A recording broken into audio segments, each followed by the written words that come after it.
We are going to be looking at composite functions. So first I have if f of x is equal to 2x. We are going to draw a mapping diagram for the domain 1, 2, 3. So these here would be our x values. So here I have my domain. I have my x values here, 1, 2, and 3. So to get the range, which is my f of x values or my y values, I'll have f of x is equal to 2x. And my first x value would be 1. So I'll have f of 1 is equal to 2 times 1, which is equal to 2. So that means 1 is being mapped to 2. So here I have 1 is mapped to 2. So now my next x value would be 2. So I'll have f of 2 is equal to 2 times 2, which is equal to 4. So I'll have 2 is being mapped to 4. So here I have 2 is being mapped to 4. My next x value would be 3. So I'll have f of 3 is equal to 2 times 3, which will be equal to 6. So I'll have 3 is being mapped to 6. So I have 3 being mapped to 6. Now notice, these were my x values, and these values here in the range were given by the function f of x. So now we have the function g of x is equal to x plus 5. I'm going to draw a mapping diagram for the domain 2, 4, and 6. So this 2, 4, and 6 would be our x values, which will be our domain. And our range will be the function g of x. So we are using these x values to put into the function g of x to get the range. So notice we have x here and we have g of x here. We had x here and we had f of x here. That's because for this mapping diagram, the function was f. And for this mapping diagram, the function is g. So my first x value will be 2. So I'll have g of 2 is equal to 2 plus 5, which is 7. So I'll have 2 mapped to 7. So here we can see the 2 mapped to 7. And my next x value will be 4. So I'll have g of 4 is equal to 4 plus 5, which is equal to 9. So I'll have 4 mapped to 9. So we can see here we have 4 mapped to 9. And my next x value would be 6. So I'll have g of 6 is equal to 6 plus 5, which is equal to 11. So I'll have 6 mapped to 11. So here I have 6 mapped to 11. So here I have the mapping for f of x, where we have members of the domain are 1, 2, and 3. Notice we have x here. And for our y values, we have f of x, because f is the function. Now remember this function here, where the 2, 4, and 6 were the x values, and the function g mapped those x values to the 7, 9, and 11. So here we have the 2, 4, and 6, and it's been mapped to the 7, 9, and 11. And remember that the function g maps this 2, 4, and 6 to the 7, 9, and 11. So for the function g, this f of x would be the x values for the function g. So that's why here I would have g f of x. So the composite function g f of x would be a function that will map these x values here, 1, 2, and 3, to these y values here, 7, 9, and 11. Therefore, for the composite function, this here would be your domain, and this here would be your range. So this here would be our mapping diagram for the composite function g f of x, where we have our domain here, which is the 1, 2, and 3, and we have our range here, which is the 7, 9, and 11. So now let's look at how to get the composite function g f of x if we know what is the function f of x and the function g of x.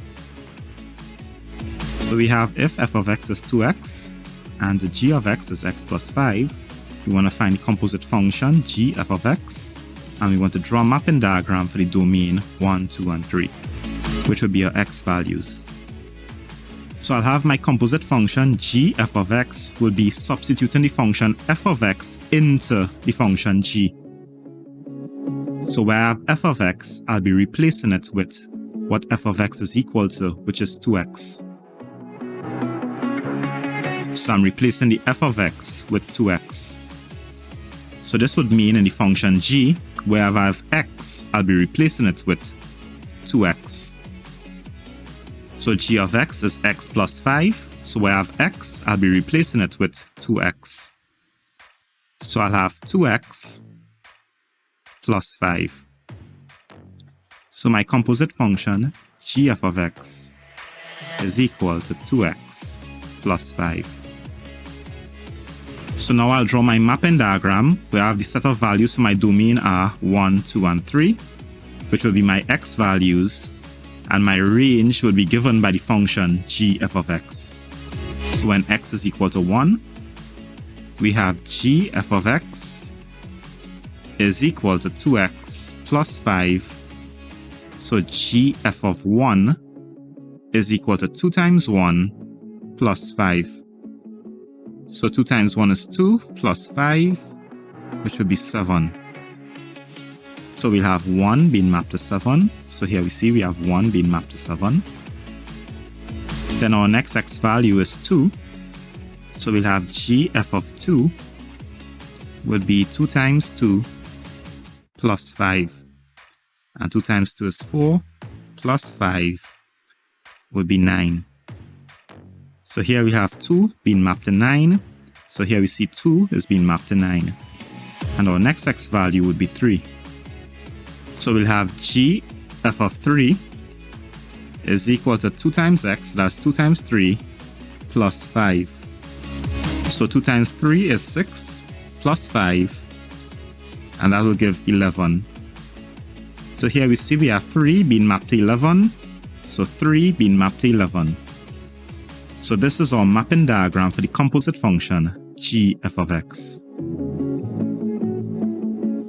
So in this question I have if the function h of x is equal to 3x plus 1 divided by 5, and the function g of x is equal to 5x take away 2. We want to find what is gh of 10, and we want to find what is hg of x. So let's look at part 1 where we're going to find gh of 10. So the first thing you'll have to work out here is what is h of 10. So I have my function h of x is equal to 3x plus 1 divided by 5. So h of 10 will be equal to 3 multiplied by x, which will be 3 multiplied by 10, plus 1 divided by 5. So 3 multiplied by 10 will give 30. So I'll have 30 plus 1 divided by 5, which will be equal to 31 divided by 5, which will be 6 and 1/5. So I have h of 10 is equal to 31 over 5, which is equal to 6 and 1/5. So now I'll work out the gh of 10. So I'll have gh of 10 will be equal to g of 31 over 5, because this h of 10 is equal to 31 over 5. So this means in the function g, wherever I have x, I'll be replacing it with 31 over 5. So the function g of x reads 5 times x take away 2. So I'll have 5 times x, and x is 31 over 5. Take away 2. Now this here would mean 5 over 1 multiplied by 31 over 5. So clearly the 5's will cancel off each other. So I have 5 into 5, 1, 5 into 5, 1. So 1 times 31 is 31, 1 times 1 is 1, so we'll have 31 over 1, which will just give you 31. So we'll just have 31 take away 2, which is equal to 29.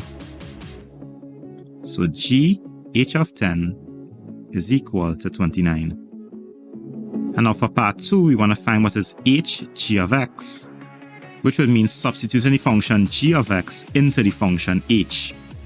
So I'm putting the function g of x into the function h. So g of x is the function 5x take away 2. So I'll have h of 5x take away 2.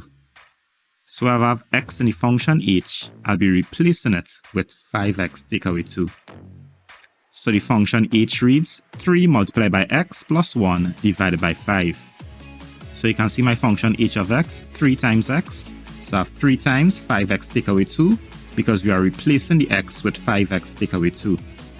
Then I have my plus 1, and then divided by 5, divided by 5.